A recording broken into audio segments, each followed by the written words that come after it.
The autumn rain hammered against the windows of McKeesport Area High School with relentless fury, each drop a small explosion against the glass.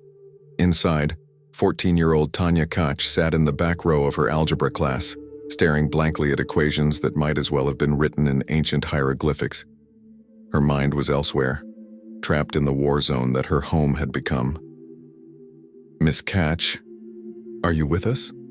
Mr. Peterson's voice cut through her fog. She jerked upright, feeling 28 pairs of eyes turned toward her. "Yes, sir. Sorry." But she wasn't sorry. She was exhausted. The night before, her parents had screamed at each other until 3 in the morning, their voices carrying through the thin walls of their modest brick house on Olive Street. Her mother had thrown a plate. Her father had punched a hole in the kitchen wall. Tanya had buried her head under her pillow, counting the seconds between each explosion of anger, wondering when, if, it would ever end. The divorce papers had been filed 3 months ago, but her parents seemed determined to destroy each other before the ink could dry. And Tanya was caught in the crossfire, a ghost in her own home, invisible to everyone except when they needed someone to blame. The bell rang, releasing her from the suffocating classroom. She gathered her books and shuffled into the crowded hallway, keeping her head down, avoiding eye contact.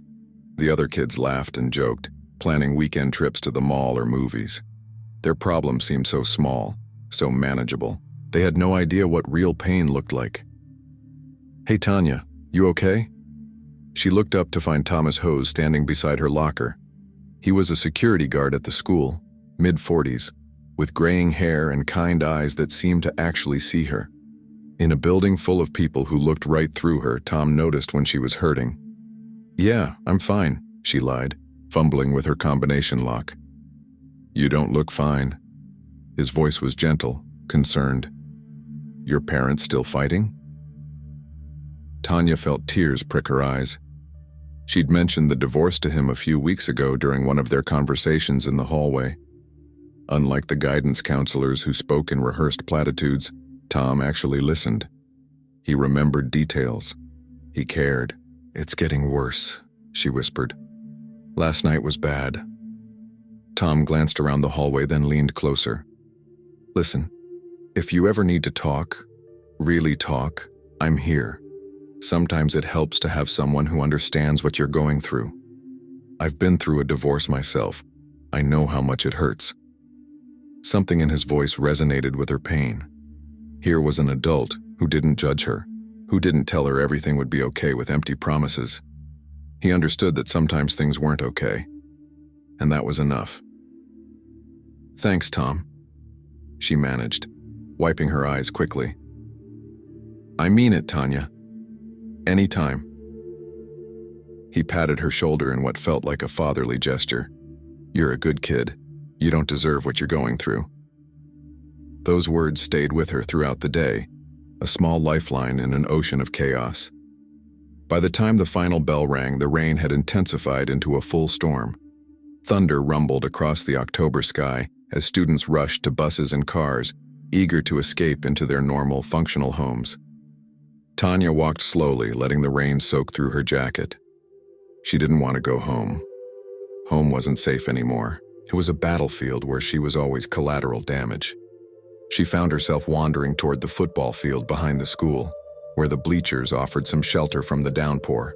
She sat on the cold metal bench, watching the rain create rivers in the dirt track, feeling as washed away as the earth beneath her feet.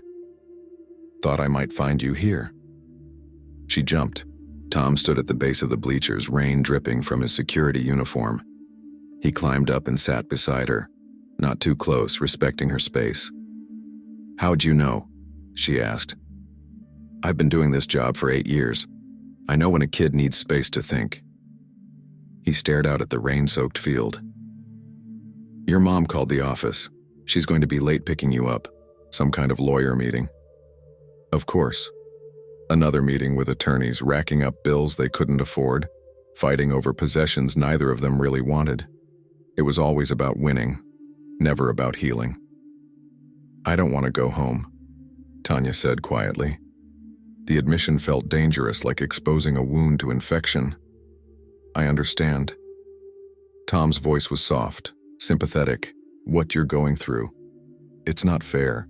You're just a kid. You should be worried about homework and boys, not whether your parents are going to kill each other. Sometimes I think about running away, she confessed. The words tumbled out before she could stop them. Just disappearing, starting over somewhere new where nobody knows me. That's a normal feeling, Tom said. But running away isn't the answer. Trust me, I know. I tried it once when I was young. It only makes things worse. They sat in silence for a moment, the rain creating a white noise curtain around them.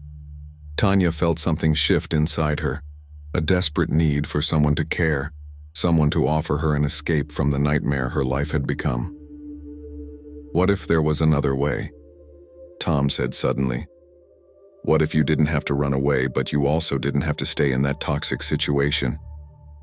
Tanya looked at him confused. What do you mean? I have a spare room at my house, he said carefully. Just temporarily, until things calm down with your parents. You'd be safe there. No fighting, no drama. Just a quiet place where you could focus on school and being a kid again. Warning bells should have rung in her head. Red flags should have waved furiously. But Tanya was 14, drowning in pain, desperate for anyone to throw her a rope. And Tom was offering exactly what she needed: escape. I don't know, she said hesitantly. My parents would never agree to that. We wouldn't tell them, Tom said. His voice carried a conspiratorial edge now, pulling her into a secret world where they were allies against the chaos. Not at first, anyway. Just for a few days until things settle down. They're so caught up in their own war, they probably wouldn't even notice. And when they finally do, you can explain that you needed space. They'll understand. You really think so? I know so. He put his hand on her shoulder again, and this time she didn't pull away. Tanya, I can see you're drowning. Let me help you. That's all I want to do. Help. The rain pounded harder, as if the sky itself was trying to warn her. But all Tanya could hear was the promise of peace, of safety, of someone who finally cared enough to do something. Okay, she whispered. Just for a few days. Tom smiled, and in that moment it seemed like the kindest smile she'd ever seen. She had no way of knowing it was the smile of a predator who had finally cornered his prey. No way of knowing that she wouldn't see her home, her parents, or her old life again for 10 years. As they walked toward his car through the rain, Tanya thought she was being rescued. She had no idea she was disappearing. The last person to see her leave the school parking lot that day was the janitor, Mr. Rodriguez. He would remember the date, October 22nd, 1996, for the rest of his life. He would remember thinking how strange it was to see a student getting into a staff member's car. But he was busy, and it was raining, and it wasn't really his business. By the time anyone realized Tanya Koch was missing, the trail would be ice cold, and the truth would be buried under a decade of lies, manipulation, and psychological imprisonment so complete that even the victim herself would forget there was ever a world outside her cage. The nightmare was just beginning.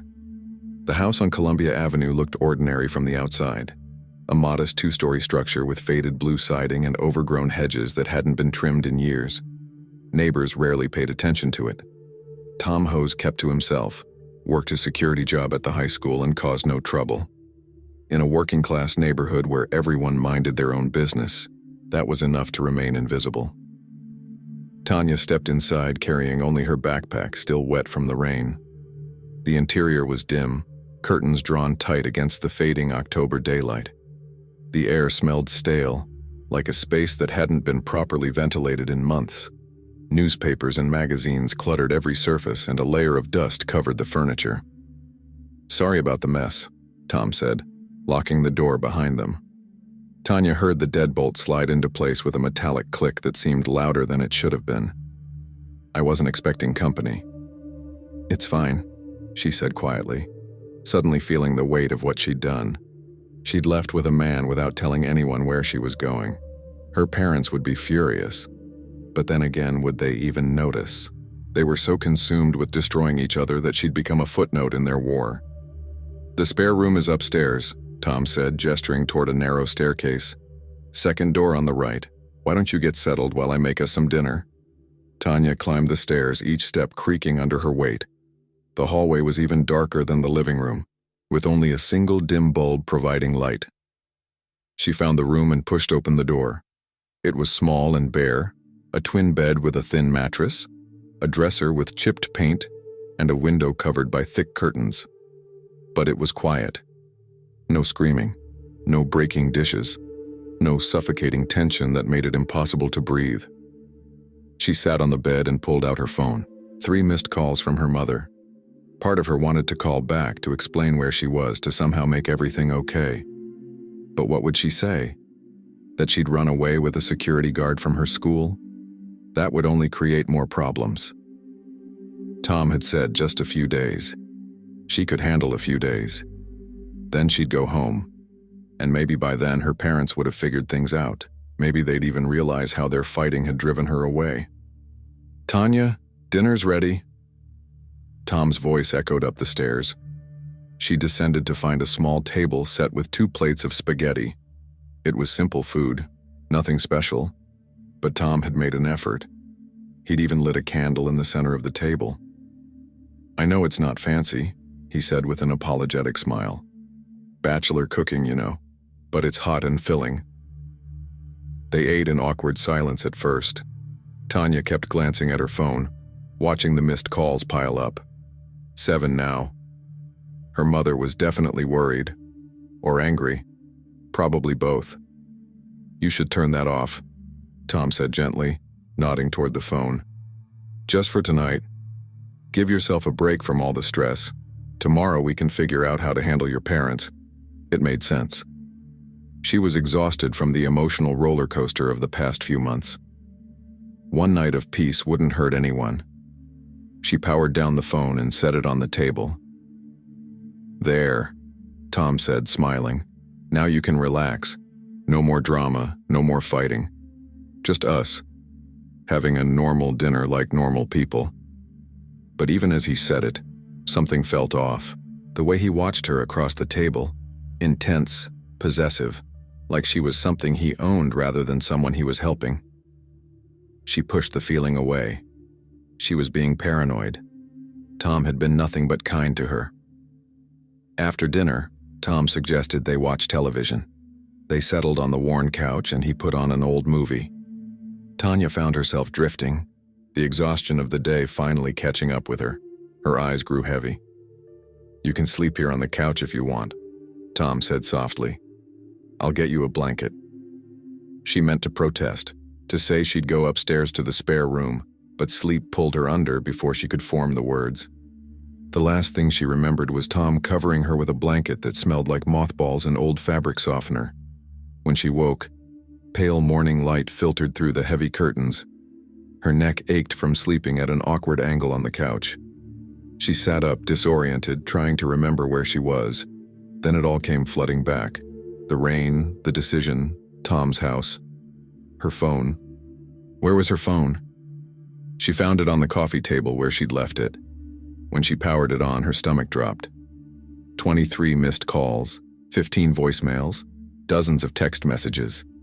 Her mother's messages had evolved from concerned to frantic, to angry, to terrified. "Where are you? Tanya, answer your phone. If you don't call me in the next hour, I'm calling the police."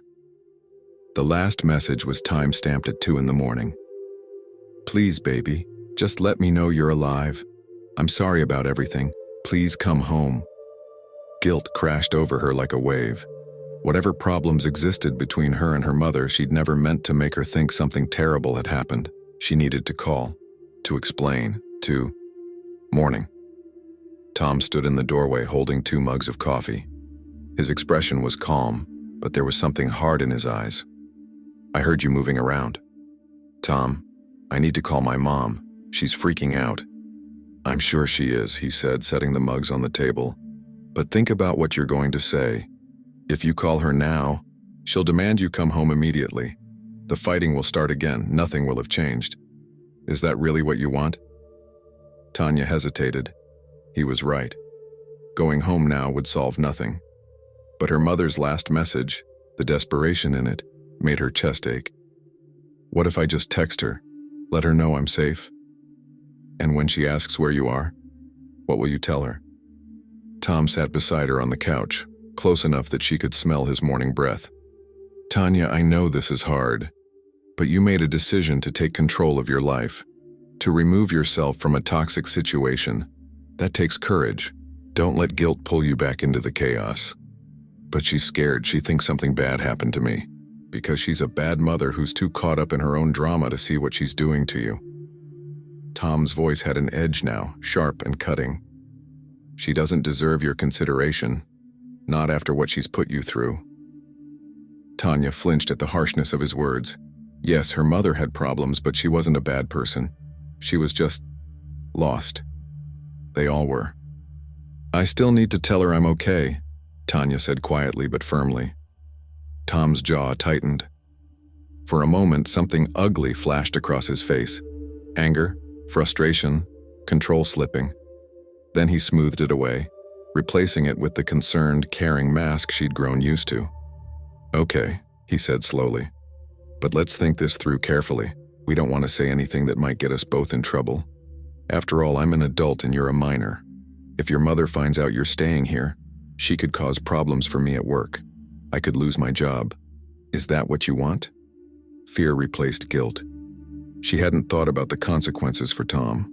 He was trying to help her, and she could ruin his entire life with one phone call. "No, of course not. I don't want you to get in trouble." "Then we need to be smart about this." Tom picked up her phone before she could react. "I'll hold on to this for now, just until we figure out the right approach. In the meantime, you can use my computer to send your mom an email. Tell her you're staying with a friend for a few days while you clear your head. That way she knows you're safe, but she won't know where you are." It sounded reasonable. But as Tom walked away with her phone, tucking it into his pocket, Tanya felt something shift. The door that had seemed like an escape was slowly, subtly, beginning to close. And she was on the wrong side of it. She spent that morning composing an email to her mother on Tom's old desktop computer. She wrote it and rewrote it a dozen times, trying to find the right words. Finally, she settled on something simple. "Mom, I'm safe. I'm staying with a friend because I need space from all the fighting. Please don't worry. I'll come home when I'm ready. Love, Tanya." Tom read it over her shoulder before she could hit send. "Perfect, he said. That should keep her from panicking." He reached past her and clicked the send button. The email disappeared into the digital void, carrying with it Tanya's last clear chance to be found. Her mother would receive it, would be relieved that her daughter was alive, and would assume she was staying with one of her school friends. The police, when they were eventually called, would treat it as a runaway case, a troubled teen escaping a bad home situation. They would search, but not hard enough. They would ask questions, but not the right ones. And meanwhile, in a house on Columbia Avenue in McKeesport, Pennsylvania, a trap was closing around a 14-year-old girl who thought she was being rescued, who couldn't yet see that her rescuer was actually her captor, and that the few days she'd agreed to would stretch into weeks, then months, then years. Tom ordered pizza for lunch and they ate while watching television. He was jovial, telling stories about funny things that had happened at school, treating her like a friend, like someone special. Part of Tanya relaxed into the normalcy of it, but another part, a small quiet voice in the back of her mind, whispered that something was wrong. That voice would grow louder in the days to come. But by then, it would be too late to listen.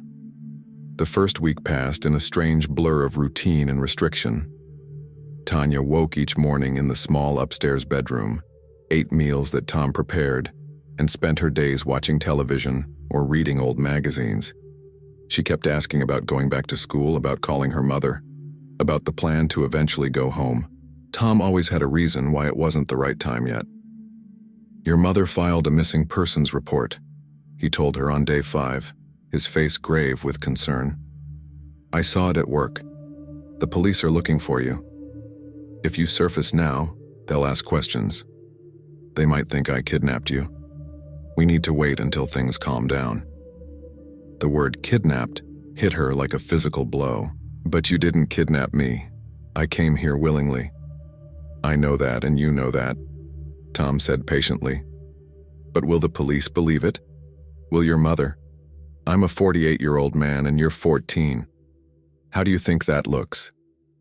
Tanya felt the walls closing in. She'd made a mistake, a terrible, stupid mistake, and now she didn't know how to fix it without destroying Tom's life.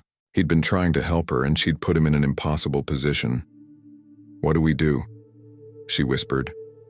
We wait, Tom said firmly. We give it a few more weeks. Let the initial panic die down. Then we can figure out how to handle this without anyone getting hurt.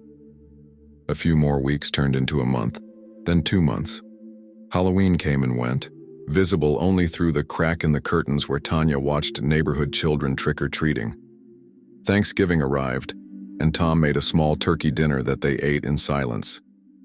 Christmas approached, and Tanya realized with horror that she'd been gone for 2 months, and the window for easy explanation had long since closed. I want to go home, she told Tom one December evening. Snow fell outside, covering McKeesport in white innocence that felt like a cruel joke. I don't care what happens. I need to see my family. Tom's expression darkened. This was becoming more common. Moments when the kind, concerned facade cracked to reveal something harder, colder, more dangerous underneath. You can't, he said flatly. It's too late now. If you go to the police, they'll arrest me. I'll go to prison. Is that what you want? To destroy the life of the only person who's ever tried to help you? You said we'd figure it out. I'm trying to figure it out. His voice rose, and Tanya shrank back. This was the first time he'd really yelled at her. But you need to be patient, you need to trust me. I'm the adult here, I know what's best. The phrase, I know what's best, would become his mantra over the coming years, repeated endlessly whenever Tanya questioned anything. He knew what was best. He was protecting her. She needed to trust him.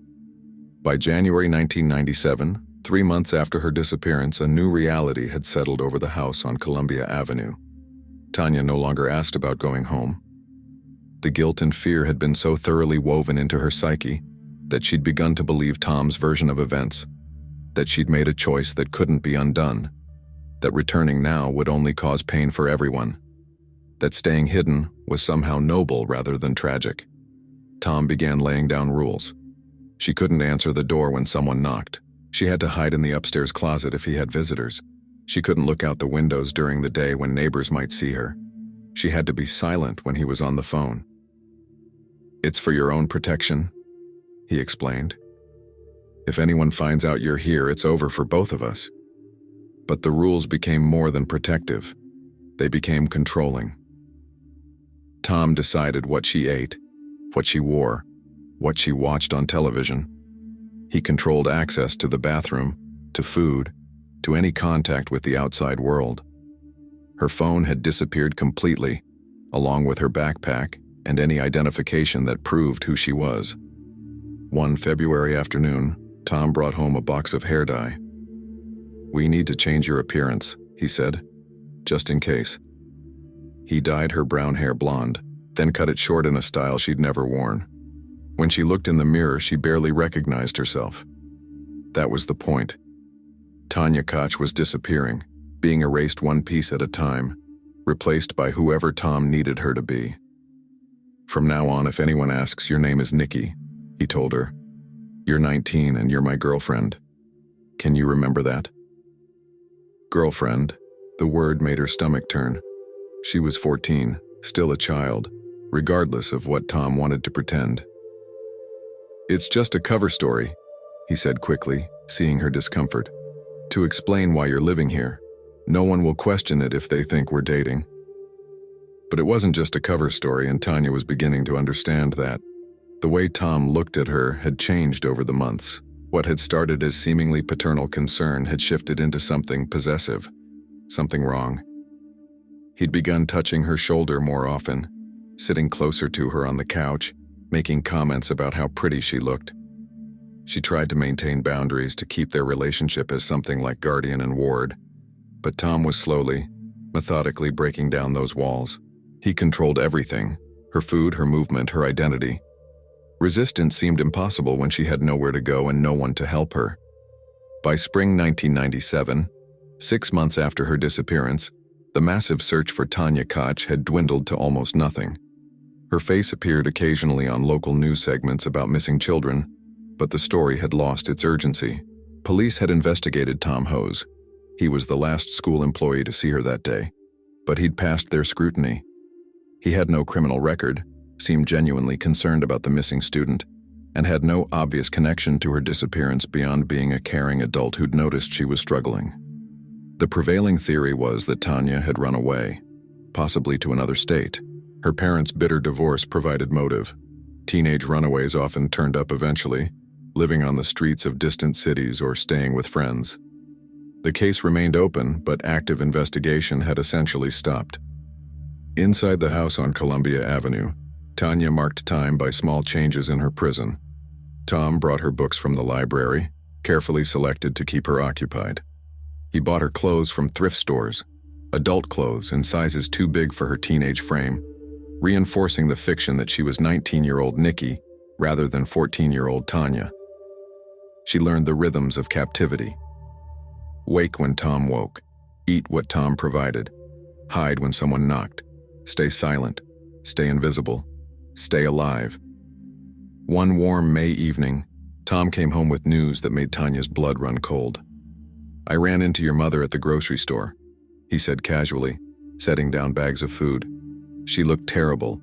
The divorce really did a number on her." "You talked to her?" Tanya's voice cracked. "What did she say?" "She asked if I'd heard anything about you, if any students had mentioned seeing you." Tom unpacked groceries methodically, not looking at Tanya. "I told her no. I said everyone at school hopes you're okay wherever you are." Tanya felt tears streaming down her face. Her mother had been right there, probably within 100 yards of where Tanya stood at that very moment, and she'd had no idea. Tom had looked her mother in the eye and lied without hesitation. "Why are you crying?" Tom's voice was sharp. "She doesn't deserve your tears. She's the reason you're in this situation. If she'd been a better mother, you never would have needed to leave." But that wasn't true, and somewhere deep inside, Tanya knew it. She hadn't needed to leave. She'd been manipulated, groomed, trapped by someone who'd identified her vulnerability and exploited it. Tom wasn't her savior. He was her captor. Yet knowing that and being able to do anything about it were two entirely different things. She had no phone, no money, no identification. She didn't even look like herself anymore. And Tom had spent months convincing her that she was equally guilty, that she'd made choices that couldn't be undone, that revealing the truth would destroy both their lives.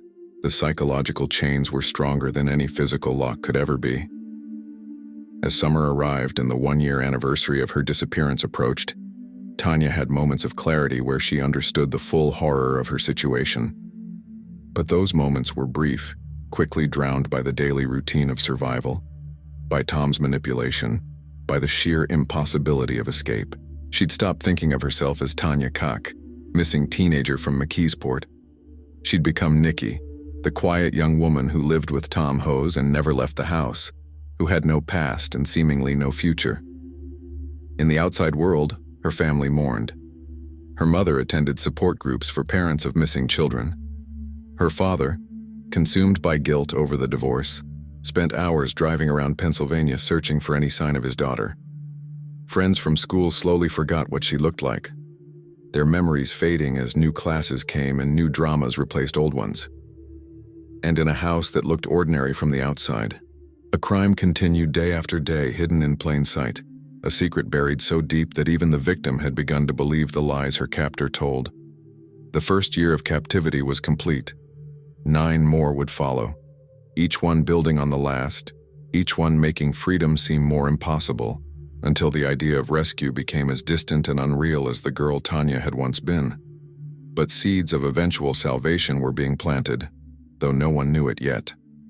In a small corner store across town, a man named Joe Sparico kept a bulletin board of missing persons, their faces watching over his deli counter like silent witnesses. Tanya's 14-year-old face smiled from that board, frozen in time, waiting. One day, their paths would cross. But that day was still 9 years away. Years blurred together in a monotonous cycle of control and isolation. Tanya, now answering only to Nikki, watched the world change through glimpses of television and the narrow crack between curtains. She saw the millennium arrive on the small TV screen, watched news coverage of September 11th with Tom standing grimly beside her, observed the evolution of technology and culture from her cage while remaining frozen in time herself. By 2003, she'd been captive for 7 years. She was 21 years old, though the world still remembered her as 14. Her body had matured, but her life had not. She existed in a strange limbo, legally an adult who'd been missing since childhood, yet still completely under Tom's control. The house on Columbia Avenue had become her entire universe. She knew every creak in the floorboards, every stain on the wallpaper, every pattern of shadow and light throughout the day. She could tell time by the sounds of the neighborhood, children walking to school at 8, Mrs. Henderson's dog barking at noon, the mail truck rumbling past at 2. Tom had grown more confident over the years. The initial panic about being discovered had faded into routine complacency. He still enforced the hiding rules when visitors came, but those visits were rare. His father occasionally stopped by, and during those times Tanya would crouch in the upstairs closet for hours, her legs cramping, her breath shallow, listening to muffled conversations through the floor. But something had shifted recently. Tom had started allowing her small freedoms, standing near windows when he was certain no one was watching, sitting on the back porch after dark, existing in spaces beyond the bedroom that had been her primary prison. "You've been good," he told her one autumn evening in 2005. "You've proven I can trust you. Maybe it's time we think about expanding your world a little." Tanya's heart raced. After 9 years, the possibility of freedom, even limited freedom, felt both terrifying and thrilling. "What do you mean?" "There's a small convenience store a few blocks away, Sparico's Deli. I shop there sometimes." Tom studied her carefully. "I think you could go there with me just for a few minutes, get some air, see other people." "Really?" She couldn't keep the hope from her voice. "But you have to remember, you're Nikki. You're my girlfriend. You're 21. If anyone asks questions, you keep your answers short. Understand?" "I understand." The first trip to Sparico's Deli happened on a cold November morning in 2005. Tanya's hands shook as she walked the 3 blocks with Tom, her first time outside beyond the back porch in nearly a decade. The world felt overwhelming. Too bright, too loud, too vast. She'd forgotten how to walk naturally, how to make casual eye contact, how to exist in public space. The deli was small and cluttered, shelves packed with groceries and refrigerators humming along the back wall. An older man stood behind the counter, early 60s, gray hair, kind face. A small television played news in the corner. "Morning, Tom," the man said warmly. Then his eyes shifted to Tanya, curious but not suspicious. "Who's your friend?" "This is Nikki," Tom said smoothly, his hand possessive on her back. "My girlfriend. Nikki, this is Joe Sparico. He owns the place." "Nice to meet you," Joe said, extending his hand. Tanya shook it, acutely aware of how strange the gesture felt after years without human contact beyond Tom. Her voice came out barely above a whisper. "Nice to meet you too." Joe's eyebrows raised slightly, surprise at her quietness maybe, or something else. But he simply smiled and turned back to Tom. "The usual?" While Tom selected items, Tanya stood frozen near the door, taking in details with desperate intensity. There were other people in the store, a woman buying lottery tickets, a construction worker grabbing coffee. They looked at her briefly, then away, seeing nothing remarkable. Just another customer, just another person. But Tanya wasn't just another person. She was a ghost returned to haunt the living world, and she wondered if anyone could see the truth written across her face. On the wall behind Joe's counter, she noticed a bulletin board covered with faded papers, advertisements, community notices, and photographs. Missing persons, she realized. Her breath caught. Was her picture there? After 9 years, would anyone still be looking? She couldn't see clearly from where she stood, and Tom was watching her too closely to risk moving. They left after 5 minutes, Tom's hand never leaving her back, guiding her like a puppet on strings. "You did well," he told her as they walked home. "See? Nothing to be afraid of. We can do this again." And they did. Once a week, then twice a week, Tom would take Tanya to Sparaco's Deli. She began to recognize Joe, to exchange small pleasantries. He was always kind, always patient with her awkward social skills. Sometimes she caught him looking at her with an expression she couldn't quite read, concern maybe, or puzzlement. But she never asked for help. The psychological conditioning ran too deep. Tom had spent 9 years teaching her that she was complicit, that revealing the truth would mean prison for him and shame for her, that the life she'd lost was irrecoverable. She'd internalized the lies so completely that they'd become her reality. Winter came and went. By spring 2006, Tanya had been visiting Sparaco's Deli for 6 months. She'd learned to relax slightly during these outings, to enjoy the brief illusion of normalcy. Joe had become familiar, a fixture in her constrained world. One warm afternoon in March, she went to the deli alone for the first time. Tom had the flu and needed specific cold medicine that only Joe's store carried. "Just go straight there and back," Tom instructed, his voice hoarse. "Don't talk to anyone more than necessary. Get the medicine and come home." Walking those 3 blocks alone felt like traveling to another country. Every face she passed could be someone who recognized her. Every police car that drove by could be the one that would stop and ask questions. But no one paid attention to a thin young woman in oversized clothes walking down a McKeesport street. Joe was behind the counter when she entered, and his face brightened. "Nikki, where's Tom?" "He's sick," she said quietly. "He needs cold medicine." Aisle 3, halfway down. Joe gestured, then paused. "You okay? You look nervous." "I'm fine," she said automatically. It was the response she'd perfected over years. Deny, deflect, disappear into background noise. She found the medicine and brought it to the counter. Joe rang it up, but his eyes never left her face. That expression was back, the one she couldn't quite interpret. "Nikki," he said carefully, "how long have you and Tom been together?" The question felt like a trap. "A while," she said vaguely. "You seem young. How old are you?" 21. The lie came easily now, practiced and smooth, but Joe's expression suggested he didn't believe her. 21, he repeated slowly. "And you live with Tom?" "Yes." Her hands trembled as she counted out cash. Why was he asking these questions? Had he figured something out? Joe accepted the money but didn't immediately give her the change. Instead, he studied her with an intensity that made her want to run. "You know," he said quietly, "if you're ever in trouble, you can tell me. I won't judge. I'll just listen." Tanya's throat tightened. For a moment, one brief, terrifying moment, she considered telling the truth, considered saying the words that had been locked inside her for 9 years. "I'm not Nikki. I'm Tanya Koch. I've been missing since 1996. Help me." But fear strangled the words before they could form. Tom's voice echoed in her mind. "If you tell anyone, I go to prison. You go to prison.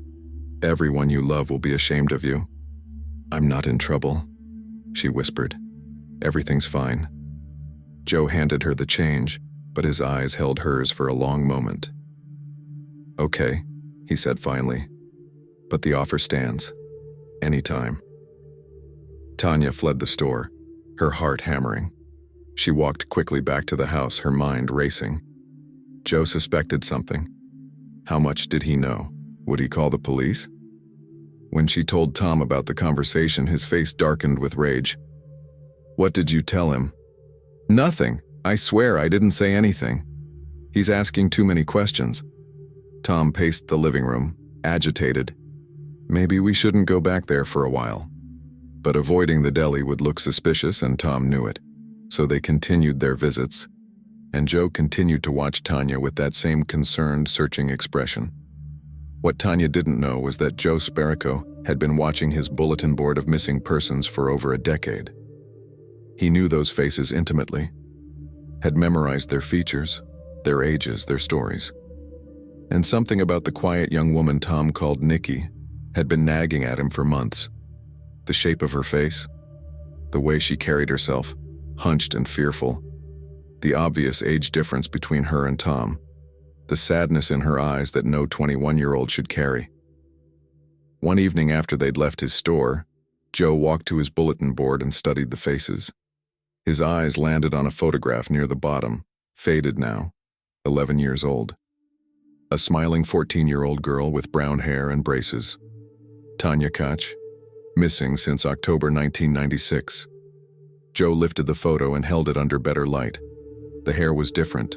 The age was different. The smile was long gone. But the eyes, those eyes were the same.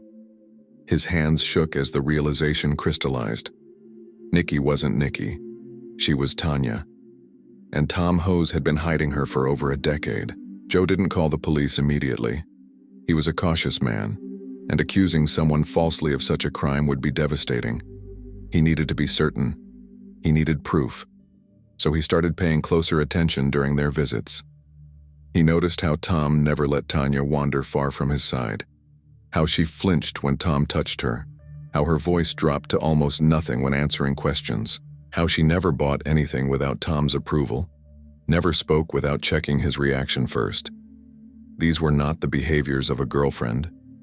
They were the behaviors of a prisoner. Joe made a decision.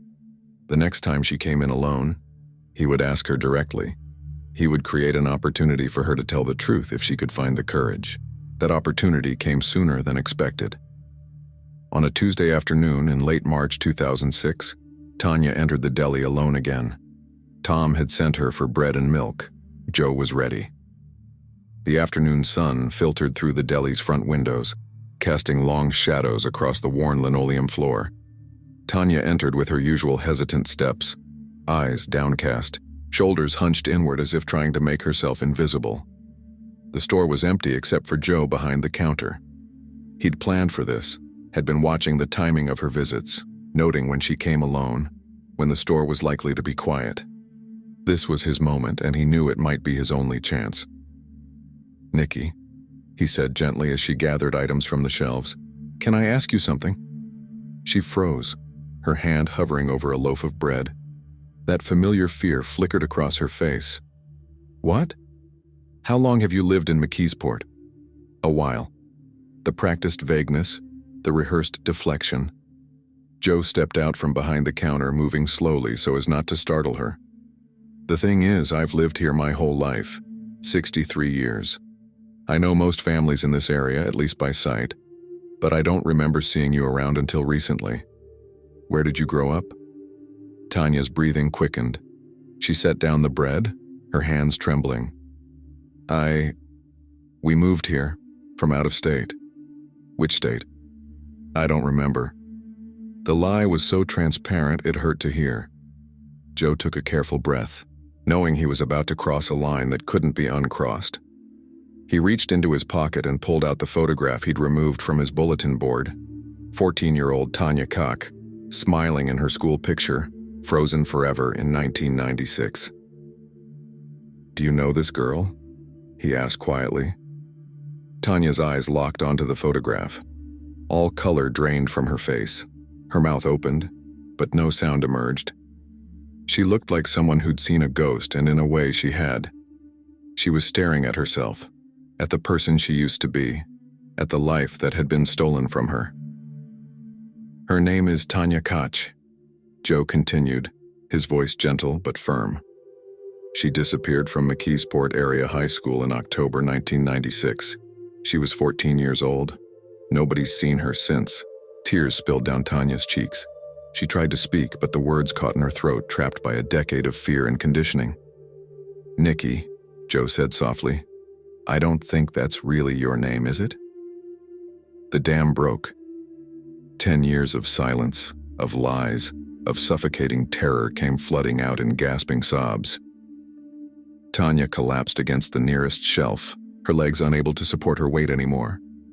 Joe moved quickly, catching her arm, guiding her to a plastic chair near the register. "It's okay," he murmured. "You're safe here. Just breathe." Between sobs, Tanya tried to form words. "I can't. I can't." "Who?" "Tom." Joe knelt beside her chair, his aged knees protesting. "Nikki, or whatever your real name is, are you in danger?" She nodded, still unable to speak coherently. The fear was overwhelming, drowning her.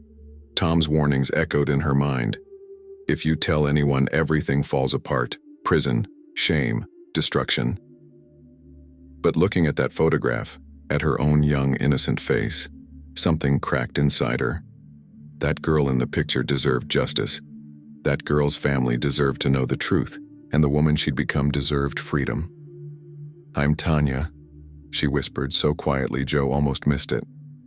"I'm Tanya Koch." Joe's eyes filled with tears. He'd suspected, but hearing the confirmation still hit him like a physical blow. "How long has he had you?"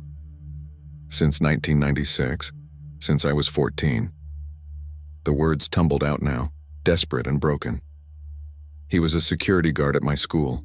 He said he was helping me. He said it would just be a few days, but then he wouldn't let me leave, and I couldn't tell anyone because he said it was my fault too, that I'd go to prison, that everyone would hate me. And I believed him. I still believe him. But I can't. I can't do this anymore, I can't." Joe stood, his decision made. "I'm calling the police." "No." Tanya grabbed his arm, panic surging. "You don't understand. He'll kill me. He'll kill himself. He's been holding you prisoner for 10 years, Joe said firmly. "That's not love. That's not protection. That's a crime. And it ends today." He walked to the phone behind the counter, but before he could dial, Tanya spoke again. "Wait." Her voice was stronger now, steadier. "If you call them, they'll come here. Tom will see the police cars. He'll know I told. Let me go back first. Tell him I'm running an errand. Then call. Please, I need to do this right." Joe hesitated. Every instinct screamed to call immediately, to end this nightmare now. But he could see the terror in her eyes, real, bone-deep terror of what Tom might do if he felt cornered. "Okay," he said finally, "but I'm calling in exactly 15 minutes. Can you get home and inside in that time?" "Yes." "Then go." "But Tanya?" He held her gaze. "This is really over. In 15 minutes, the police will know everything. There's no going back." She nodded, grabbed the bread and milk with shaking hands, and walked out of the store. The 3-block journey home felt like 3 miles. Every step was weighted with the knowledge that her life, for better or worse, was about to change forever. When she entered the house on Columbia Avenue, Tom was on the couch watching television. He looked up with mild interest. "Get everything?" "Yes." She set the groceries on the kitchen counter, her heart hammering so hard she thought it might burst through her chest. "You took a while." There was a line. Another lie, but this would be one of her last. Tom grunted and returned his attention to the TV. Tanya stood in the kitchen, watching him, this man who'd stolen a decade of her life. Part of her felt pity. He was about to lose everything. But a larger part felt something else. Not quite anger, not quite relief. Just exhaustion. Bone-deep, soul-crushing exhaustion. She glanced at the clock. 12 minutes since she'd left the deli. In 3 minutes, Joe would call the police. In maybe 10 or 15 minutes, they'd arrive. She should hide. She should run. She should do something. Instead, she sat down at the kitchen table and waited. The minutes crawled by. Tom remained oblivious, laughing at something on the television. Tanya watched the second hand on the wall clock counting down to her liberation. 14 minutes, 15, 16. Then the sound she'd been waiting for, distant at first, then growing louder. Sirens. Tom's head snapped up. "What's that?" The sirens grew louder, closer. Tom stood, walked to the window, pulled back the curtain.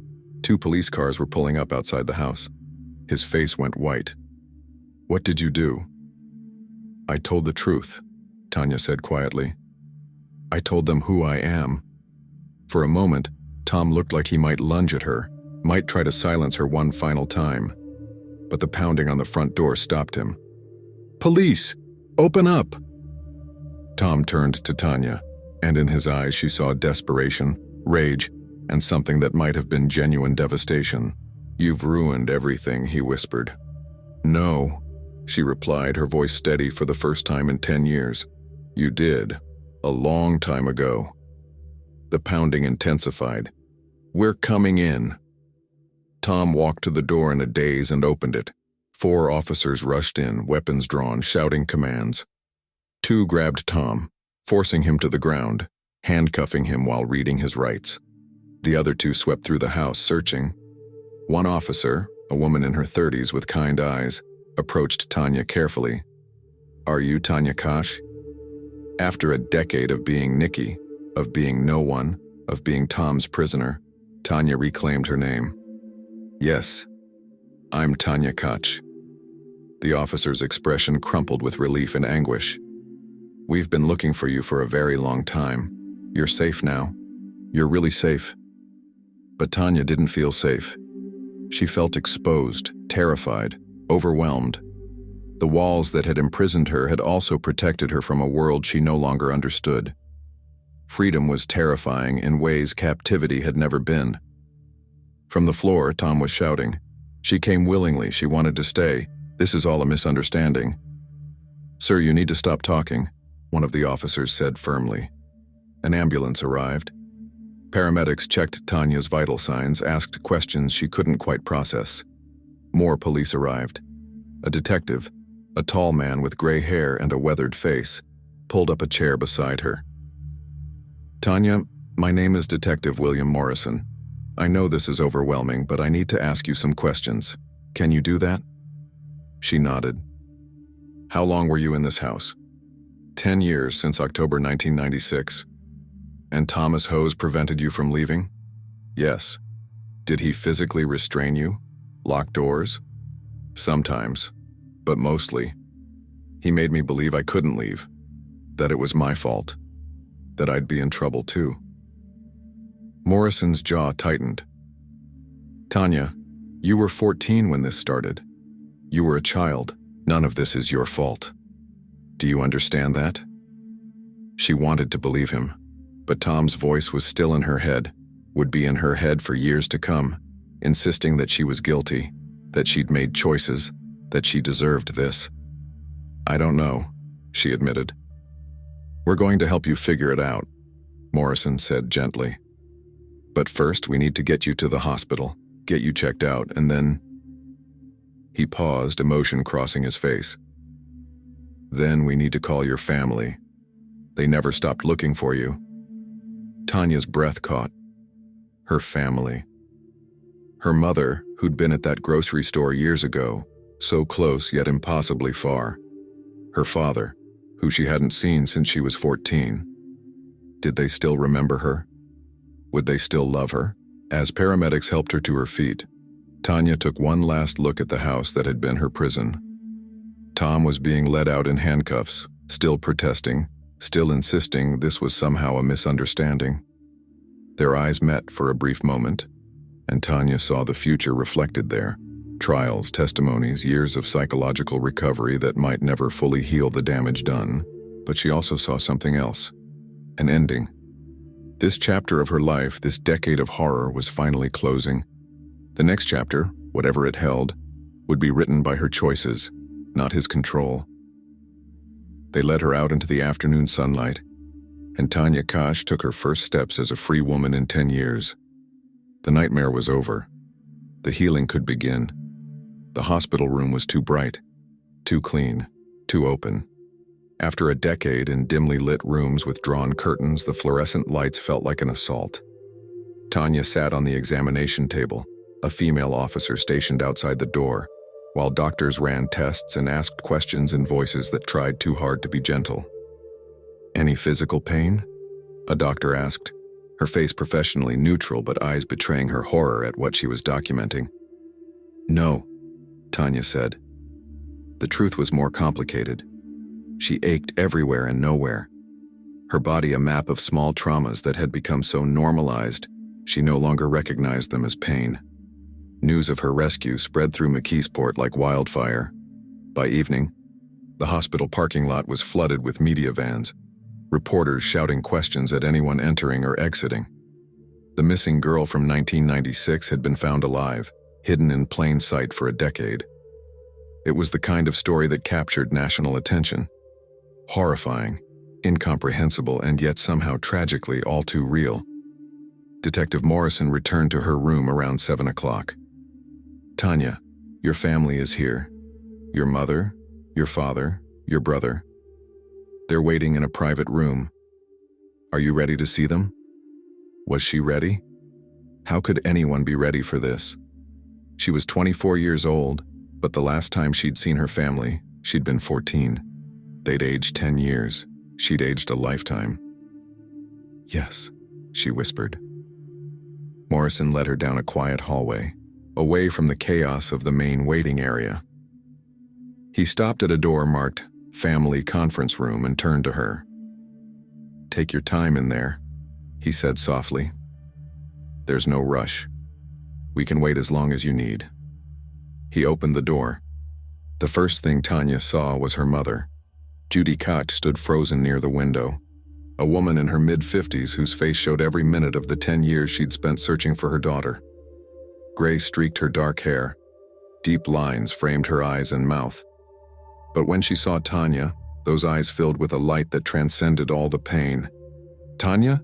Her voice broke on the name. "Mom." The word felt foreign in Tanya's mouth, a relic from another life. Judy crossed the room in 3 strides and pulled Tanya into her arms. The embrace was fierce, desperate, filled with a decade of unanswered prayers. Tanya felt her mother's whole body shaking with sobs. "My baby," Judy gasped. "My baby, my baby, my baby." Behind them, Tanya's father stood. Jerry Koch, older and grayer than she remembered, his face wet with tears he wasn't trying to hide. Her younger brother, who'd been just a kid when she disappeared, was now a young man of 22, staring at his sister like she was a ghost made flesh. The reunion was everything, and nothing like she'd imagined during those long years of captivity. Her family loved her. That was clear in every tear, every embrace, every whispered word. But there was also confusion, questions neither side knew how to ask, a chasm of experience that couldn't be bridged with hugs alone. "Where were you?" her father finally asked, his voice hoarse. "All these years, where were you?"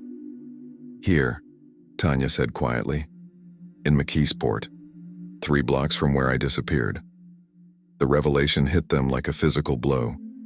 Judy's knees buckled and Jerry had to catch her. 3 blocks, she repeated in disbelief. "You were 3 blocks away this whole time?" "Tom Hose kept her in his house," Detective Morrison explained gently. "He's been arrested and is currently being held without bail."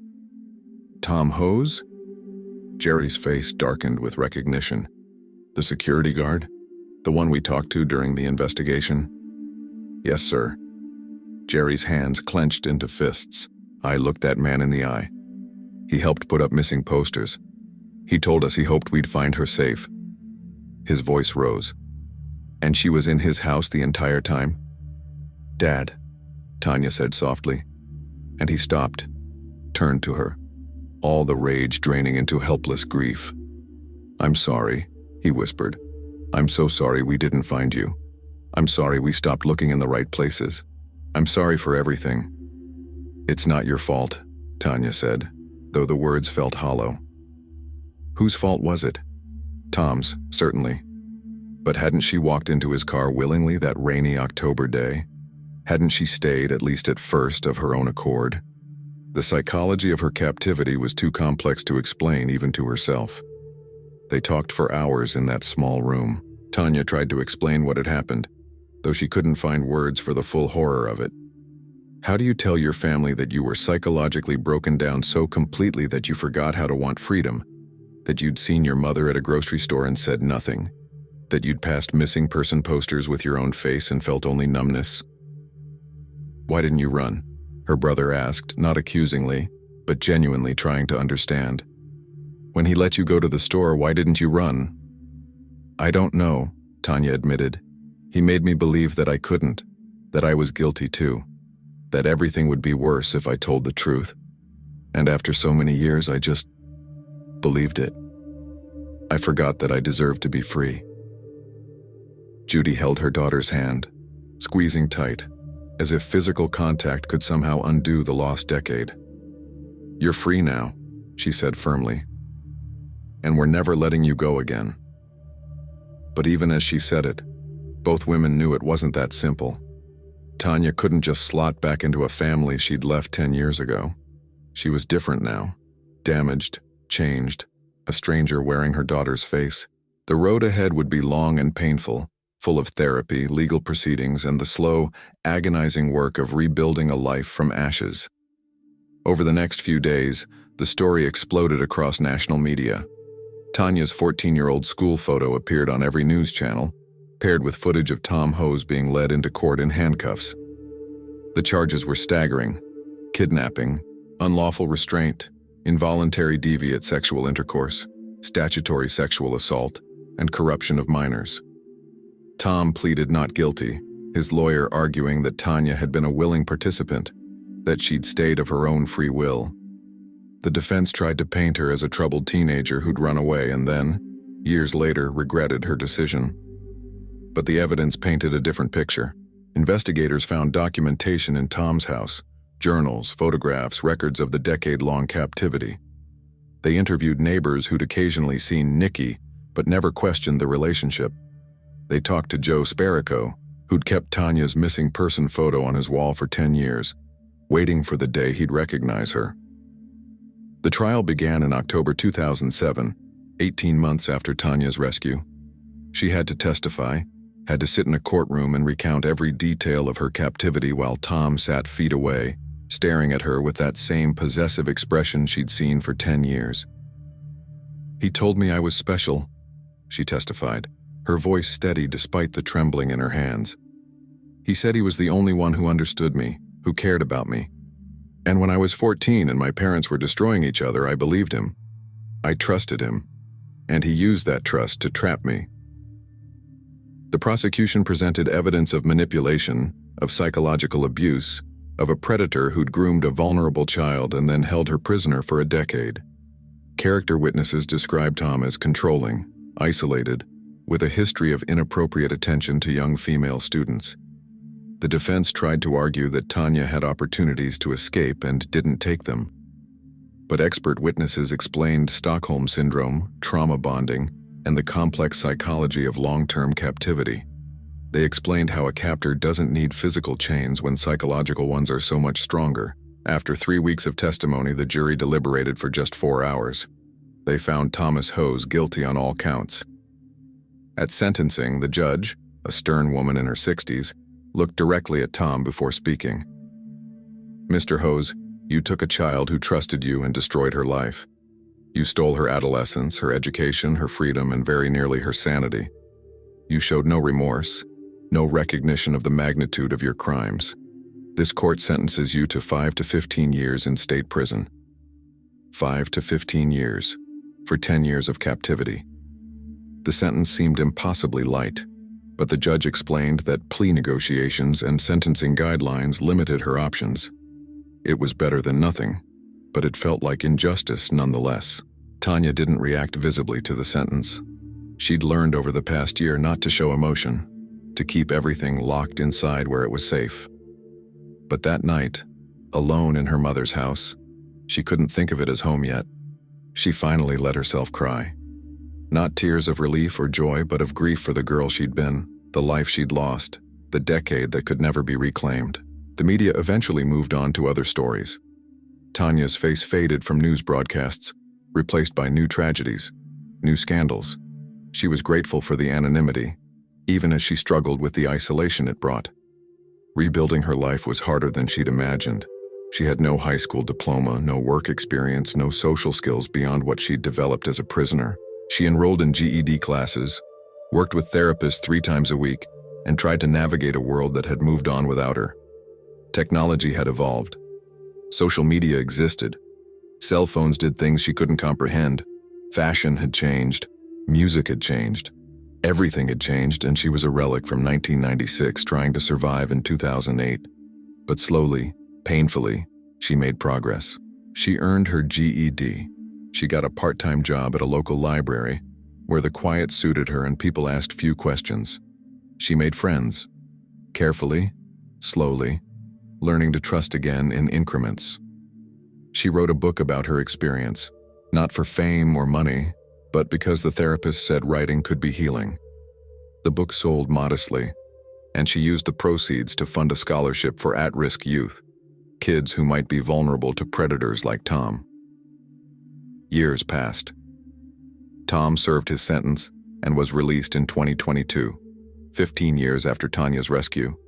She learned about his release from the news, felt the old fear resurface, then pushed it down. He had no power over her anymore. He was just a sick old man, his life ruined, while she was still building hers. In 2025, 19 years after her rescue, Tanya stood in front of a group of high school students, giving a talk about awareness and safety. She looked at their young faces, the same age she'd been when Tom had offered her escape from her troubled home, and felt the weight of responsibility. "Trust your instincts," she told them. "If something feels wrong, it probably is. No adult should ask you to keep secrets from your family. No adult should make you feel like you owe them something. And if you find yourself in trouble, tell someone. Keep telling people until someone listens. Don't wait 10 years like I did." After the talk, a girl approached her, 14, shy, wearing the same hunched posture Tanya remembered from her own youth. "My parents are getting divorced," the girl said quietly. "And this teacher at school has been really nice to me. He says I can talk to him anytime. Is that okay?" Tanya's blood ran cold, but she kept her voice calm. "What's your name?" "Emily." "Emily, I want you to tell me that teacher's name, and then I want you to promise me that you'll never be alone with him. And if he ever offers you special attention, special help, or asks you to keep secrets, you'll tell your parents immediately. Can you do that?"